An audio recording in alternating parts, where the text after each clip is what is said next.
Good afternoon. And welcome to the Auburn Gresham community of the 18th Ward. Spring is my favorite part of the year. Not only the weather and the flowers and the trees are blossoming. This is the beginning of our infrastructure season. Repairing, repaving our roads, sidewalks, and bridges. Most importantly, getting our people back to work. We know that this is still a difficult time due to the pandemic. Most people are working from home, so we ask for understanding and temporary patience as sometimes it could be a little inconvenient. We are working in the best interest of the taxpayers of this great city. Without further ado, I would like to introduce to you our mayor of the city of Chicago, Mayor Laurie Lightfoot.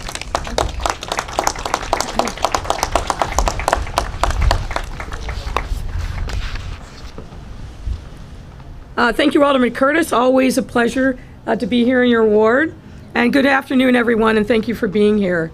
Let me also recognize the other leaders that are here. Chairman Gilbert Villegas, the chair of the City Council Economic, Capital, and Technology Development Committee. Alderman David Moore. Where did Alderman Moore? You're hiding in the background, man. Chicago Department of Transportation Commissioner Gia Biaggi. Assets and Information Commissioner David Reynolds. Chicago Federation of Labor President Bob Ryder.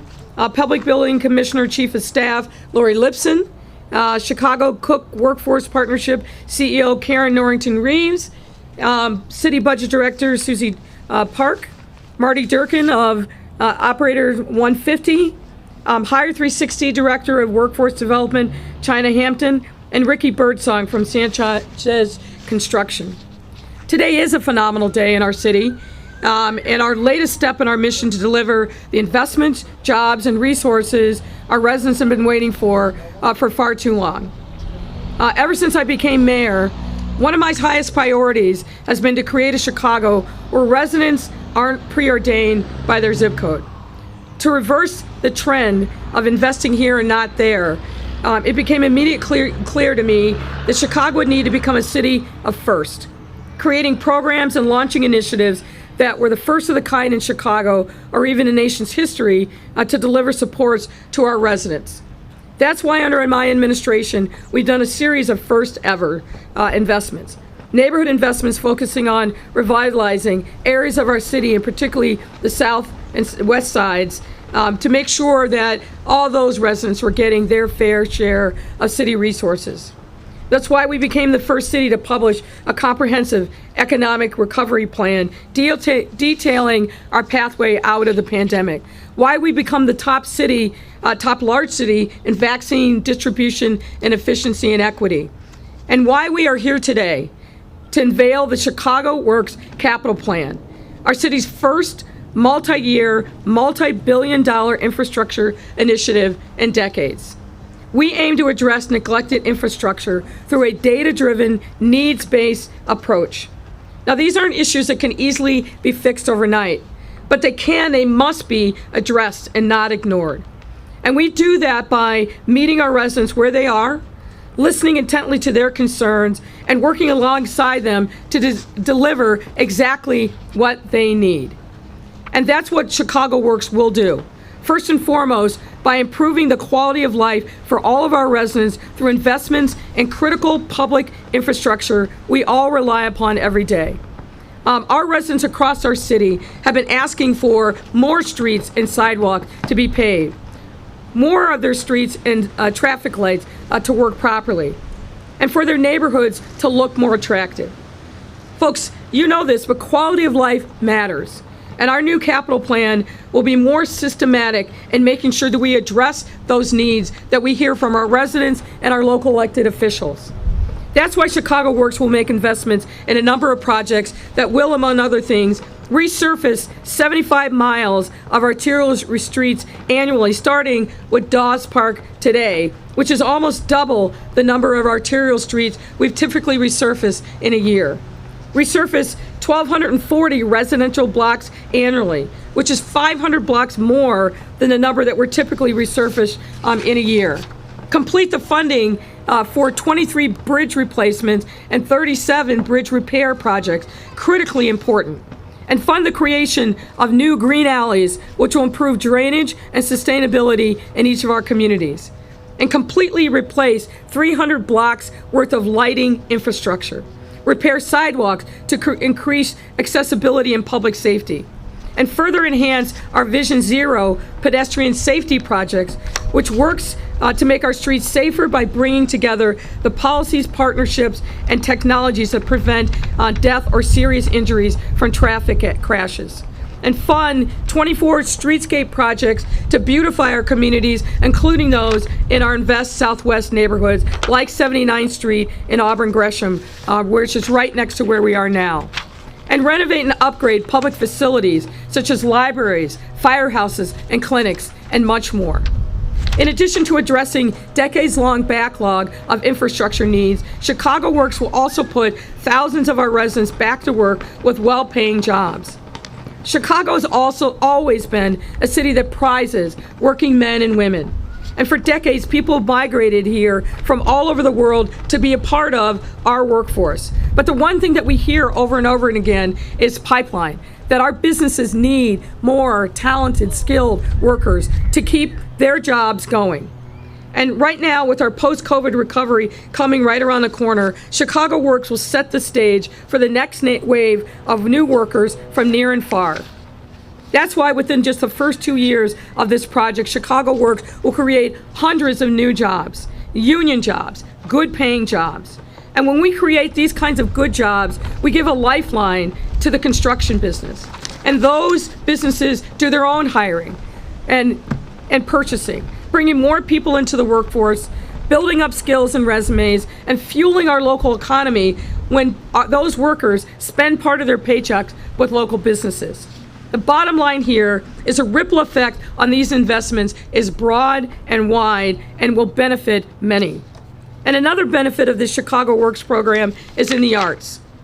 We aim to create arts jobs for communities that have been particularly hard hit by the pandemic by including public art as an infrastructure expenditure for the very first time, putting local artists back to work and further beautifying our communities.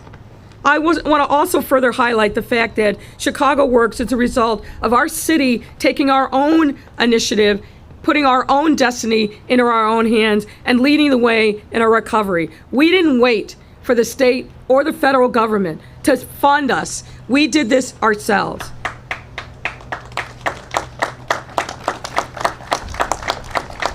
And let me further add that everything that flows from this program is a result of the Chicago City Council members who champion the need to build up this program as important for their residents. And I want to thank those members of the council who voted their support for this program during last budget cycle, three of whom are here today. Chairman Villegas, Alderman Curtis, and Alderman Moore. And there are many others who understood that we had to take our own destiny into our own hands and start rebuilding our infrastructure.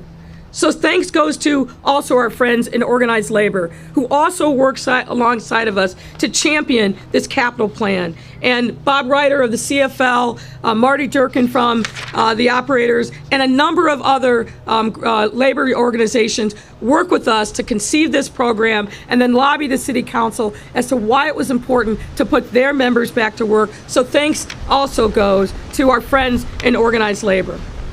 Chicago Works will deliver the infrastructure investments and jobs our residents need right now. By using Chicago city dollars, Chicago Works will generate the transformative change that our residents have waited for and deserve. Allow us to also place a high priority on contracting opportunities for minority and women-owned and local-owned businesses, and allow us to require that at least half of the staff hired for most of these projects will live in the city of Chicago. We love the Hoosiers, but we love our people better, and we want to put our people back to work. While we are hopeful that state and federal support is on the way, we are incredibly proud to launch yet another catalytic, first-of-its-kind investment that will address our city's deep-rooted systemic inequities and ensure our city's prosperity for years to come. Taken together, each of these impacts in Chicago Works will allow our residents to support their families, grow their businesses, have a better quality of life, and remain in their neighborhoods to see these investments truly come to life. So with that, I will now welcome Chairman Villegas to the podium to say a few words.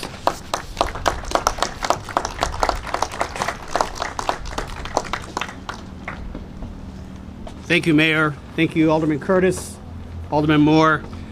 It was a pleasure to work with the Mayor and the City Council to get this capital bill over the finish line.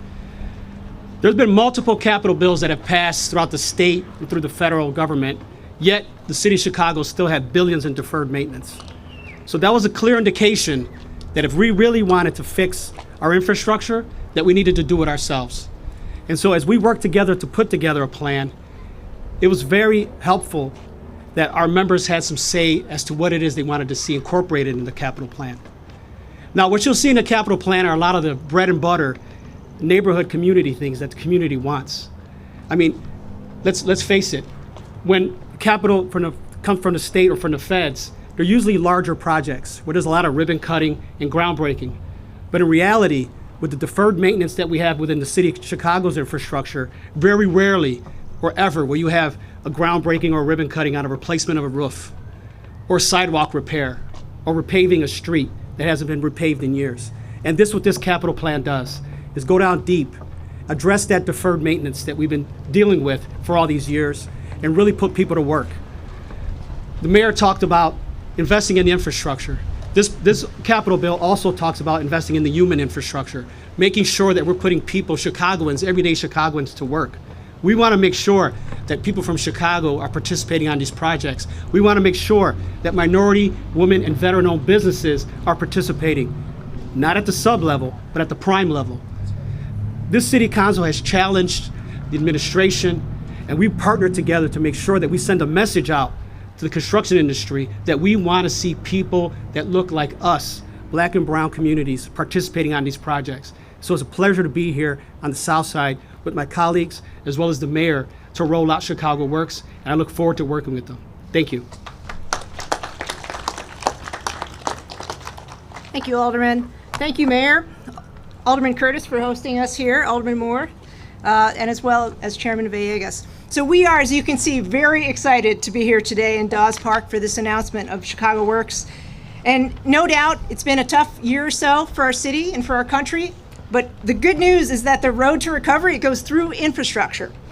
And the mayor's Chicago Works capital plan provides CDOT and other departments the resources we need for that sustained, equitable recovery.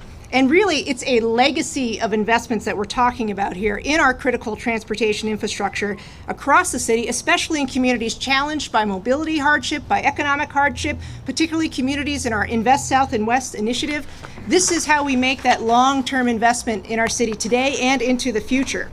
So recovery through infrastructure, you've heard what that means. That means funding for streetscapes and bridges and lighting and signals, sidewalks, all the things, traffic safety and public art even. These improvements prioritize making it as easy as possible to get around the city as sustainably and affordably as possible. We want to encourage folks to walk, to bike, to take public transit. The investment in the infrastructure makes that happen. And as you heard the mayor say, makes our streets and our public way safe, inviting, prosperous, and welcoming. I want to especially thank the mayor for the dedicated funding to Vision Zero to make our streets and public ways safer for everyone. That is no small thing. We have never had dedicated funding for that program in the city, and today we have it. We have over $40 million teed up for investments in traffic calming and public safety projects, new bike lane infrastructure, priority bus routes, and more. On top of that, you heard investments in bridges, viaducts, signal modernization. All of that has to do with the economic future of Chicago. We are the center of transportation, not only in this region, but in the country. Chicago needs to work. Chicago works. It's because the whole country works when we can move transportation and logistics and freight through our country, through our city, and that keeps us that national transportation hub. And then jobs. You heard about jobs. You'll hear more from our partner, Norrington Reeves, CEO of Chicago Cook Workforce Partnership. But jobs for Chicagoans, especially those living in the communities where work is taking place. So finally, you heard a lot of the programs that come out through this program here in Capitol. Arterial streets, you heard from the mayor, up to over 70 miles per year. We're nearly doubling the arterial streets, the residential streets, a 60% increase in the amount of residential streets we'll be able to tackle. Bridges and viaducts, we didn't talk a lot about that, but $250 million to bridges and viaducts over the next 2 years is a huge investment in our city with the bridge rehab projects, viaducts, vertical clearance. You heard about green alleys, 250 new green alleys that we're talking over this multi-year period. That's compared to what we'd normally do, which is about 40. These are giant numbers. It's going to dramatically transform the city. And then one project type we should pay attention to, and Alderman Moore, I know we've had success on our WPA streets. We're at a WPA moment, and the WPA streets were done in the 1930s, Franklin, Roosevelt, and they're streets without curbs, without underground infrastructure, all the things that make for a great street. We, for the first time ever, have a program for WPA street restoration. That is huge. That is huge in this city. So all of these investments will make a real difference, as the mayor said, in the quality of life in our city and in our neighborhoods, starting right now and into the future. So now I'd like to welcome my colleague, Commissioner David Reynolds from the Department of Assets and Information Services, to talk about Chicago Works and what that means for city facilities and sustainability. Thank you. Thank you, Commissioner. Thank you, Mayor, Chairman, Alderman, and Alderman. It's wonderful to be here today. I feel like the Lorax speaking for the trees because I have a small part to talk about here, but a very important part. My department, Asset Information Services, is responsible for, among other things, all the city's buildings and all the city's equipment. That's about 500 buildings and more than 10,000 pieces of equipment. And you've heard a lot about infrastructure today from the built environment as it relates to roads and bridges and other very important pieces of our city. But the buildings and the equipment that we use to maintain our city are just as important. Having been in government for a while, I know that the best investments are the ones where you get multiple paybacks from the same dollar. And investing in our buildings and our equipment does that. If we spend money on the HVAC in a library, sure, we've invested in the building, but we've also created a better place for children to learn after school. And we've created a better place for adults to go work on their resume or look for jobs. Again, getting multiple impacts from a single investment. Police cruisers, our investment in the fleet. Sure, we get more vehicles, which is great. We retire old ones, which is also great. But with our police cruisers, we invest in the local economy. Every police cruiser that we have bought in the last almost 10 years has been built on the southeast side of the city at the Hegwish manufacturing plant. And believe it or not, this is my trees speaking, those investments are good for the climate as well. We buy hybrid police vehicles. They are just as responsive as traditional, and they save $900 a year per vehicle in fuel costs. So those investments stack up. A fire station, we might spend money on windows and tuck pointing. We've invested in a building. We've also invested in creating a place where public safety workers feel like they're being cared for, that their well-being is something that's important. And we're creating jobs. So the men and women installing those windows and doing that tuck pointing are from the community and represent Chicago as a whole. For my department, as we implement this capital plan, it's very exciting for us. I commit that we're going to spend this money in a way that's responsible, equitable, and it maximizes the return on investment, getting as many impacts as possible from each dollar we spend. Thank you. Bob Ryder.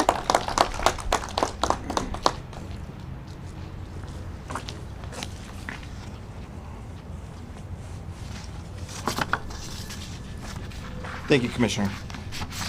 Good afternoon. My name is Bob Ryder, and I am president of the Chicago Federation of Labor.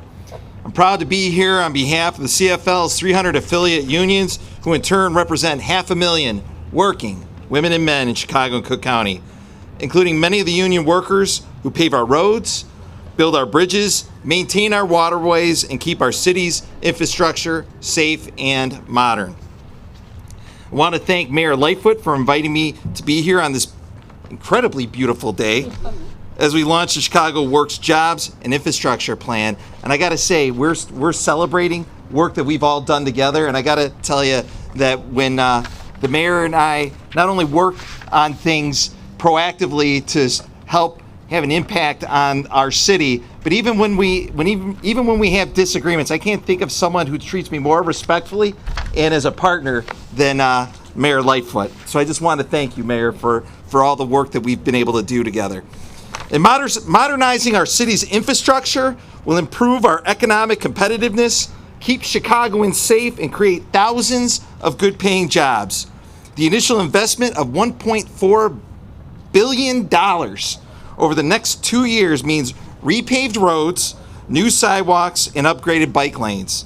It means protecting our beautiful lakefront waterways. It means new street signals and upgraded equipment for first responders. And it means renovated public buildings like libraries and fire stations.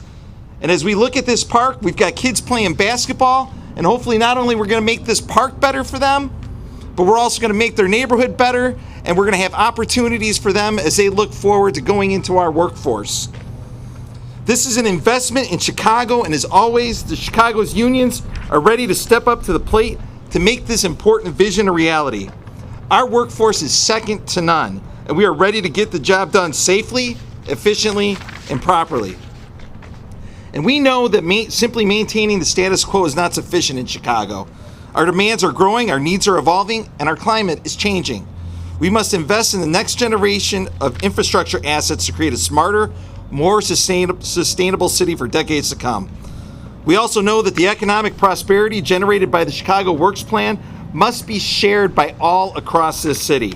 That's why the Chicago Federation of Labor has been proud to partner with Chicago's unions, developers, and contractors to create Hire 360, a collaborative effort to strengthen the participation of underrepresented populations in the trades and beyond. You see, in the labor movement, we only succeed when everyone shares in that success. That's why I'm proud the CFL is working with Hire 360 to make sure everyone from all 77 neighborhoods has a path to a good union job. Again, thank you to the City of Chicago, Mayor Lightfoot, and the Chicago City Council for making this amazing investment in our city's future. The labor movement stands with you to make sure we get the job done for our city. And the next speaker is someone that I work with not only through our efforts with Hire 360 and the CFL Workforce and Community Initiative, but I'm also a member of her board and so proud of the work that she does every day leading the Chicago Cook Workforce Partnership. Our next speaker is Karen Norrington Reeves. Thank you, Bob. Thank you, Mayor, Alderman. It's a pleasure to be here this afternoon. I stand here humbled and excited for a number of reasons. Obviously, I'm going to talk about jobs in just a moment, but I spent many years out here on this park watching my son play Little League, and I'm a resident of the South Side, and so to watch this work finally come to fruition here in our community is really impactful to me, not only personally but professionally. As you all know, the past 13 months have been some of the most difficult in the history of this city. We've lost approximately 350,000 jobs that may never return. And that's one reason why a project like this feels like a light at the end of the tunnel. Only here, the tunnel is going to be built by Chicagoans. That's where we come in at the Chicago Cook Workforce Partnership. We oversee job training for the City of Chicago and for Cook County, and we place thousands of people in employment every single year. And those who don't get placed are often placed into occupational training so that they will be placed into employment the following year. We also manage a network of more than 90 organizations, including Hire 360. The partnership's network provides training and job placement in high-growth, high-demand sectors that fuel this local economy, with skilled trades and the adjacent occupations chief among them. As the mayor mentioned earlier, it's not just about getting someone employed on a particular contract to do work on our streets. It's also all the other work that flows from that. The data shows that for every 100 construction workers employed, there's another 226 jobs created that help to support that. So it's that supply chain that we're also fueling through this work. Our Construction Works initiative has a proven track record of success, training and placing men and women in jobs in construction-related roles that are keeping our roads safe at the Illinois Tollway and now helping to modernize the CTA's red and purple lines. So we are not new to this space in terms of helping to assist with these placements. Jobs in the skilled trades bring career ladder opportunities with family-sustaining wages and benefits. And while we recognize that women and people of color have been historically underrepresented in the skilled trades, for all of you naysayers, it is for that reason that for several years now we've been partnering with CFL, with contractors, with developers, and other union leaders to help rectify that problem. At the center of the work of the Chicago Cook Workforce Partnership is the belief that every person should have the skills they need to obtain a career. We look forward to the contractors who will be hired to do this work, partnering with the Chicago Cook Workforce Partnership to promote their job opportunities through our network. And if you're a contractor hiring, please contact us. You can reach us through chi.gov/Chicago Works. To launch this initiative, there's a space on there for job seekers as well as for contractors seeking to build their team. Without any further ado, I will now introduce Ricky Birdsong Jr., who will talk a bit about construction work. Thank you. Thank you. My name is Ricky Birdsong Jr. I'm a paving foreman here in the city of Chicago, and it's a pleasure to be able to represent the workers for this resurfacing project here on Damon. I just want to say thank you to Mayor Lightfoot and the aldermen and everyone else here for the work that you guys are doing to strengthen the community. I've been in this line of work for a little over 10 years now, and I can definitely say that it is an extremely rewarding business industry to be in. There's nothing better than putting in hard work and then being able to visually see the effects of what we're doing. So I know that our company, we're excited about this year, and it's going to be a very busy season, but we're ready to work and put people to work and improve quality of life for different people and different communities. And we're excited about the year, and again, thank you to everyone for being here, and let's get to work.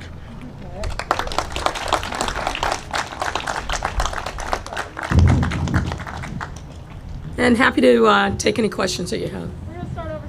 Hi, Block Club Chicago. How many Chicagoans do you plan on putting to work to start off with? I'm sorry, say it again. How many Chicagoans do you plan on getting back to work to start with? Sorry. Well, I'm going to bring up Karen to talk about the specific numbers, but we believe that it's going to be hundreds of people.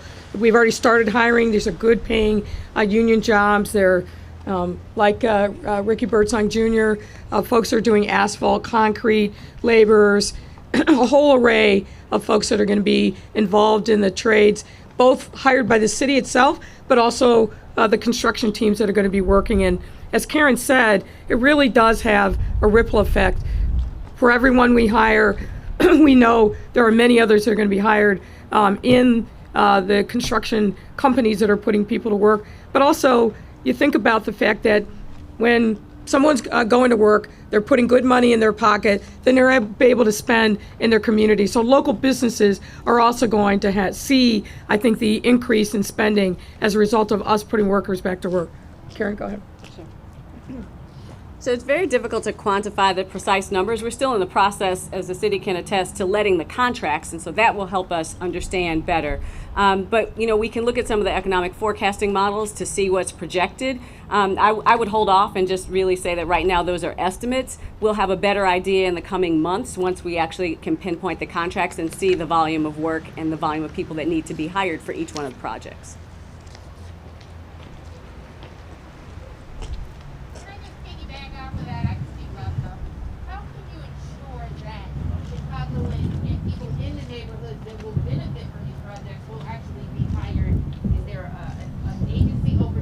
He's trying to give you a... Oh, okay. I guess I wasn't loud enough. That's all right. It's Tanya Francisco from WGN. Mm-hmm. Is there any kind of governing body that will oversee to ensure that the guidelines you have set out will be followed as far as hiring is considered. It's city of Chicago residents in the neighborhoods that are being impacted.